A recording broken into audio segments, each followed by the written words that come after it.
अभी classes doubts में आपका स्वागत है और आपका सवाल है अभिलेख कक्ष में क्या होता है या क्या होता था।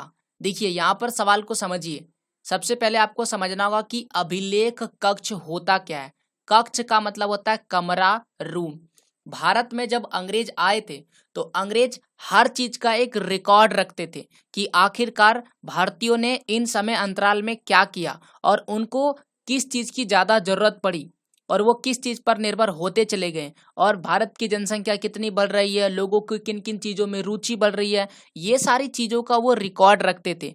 और जिस रिकॉर्ड को वो जिस रूम में रखते थे उस रूम को हम क्या कहते थे, अभिलेख कक्ष कहते थे। तो इस तरह से इस प्रश्न का सही जवाब हो जाएगा अभिलेख कक्ष में महत्वपूर्ण दस्तावेजों और पत्रों को संभाल कर रखा जाता था या रखा जाता है। ओके, तो अभिलेख कक्ष कुछ नहीं है, एक कमरा है जिसमें जितने भी इंपॉर्टेंट डॉक्यूमेंट्स होते हैं यानी महत्वपूर्ण दस्तावेज उसे संभाल कर रखा जाता था।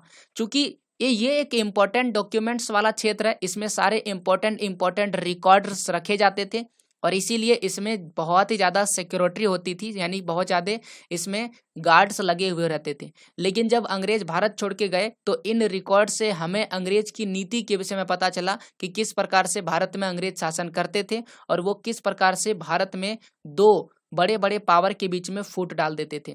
तो इसलिए हम इसे क्या बोलते हैं, अभिलेख कक्ष, जिसमें अभिलेख को रखा जाता है।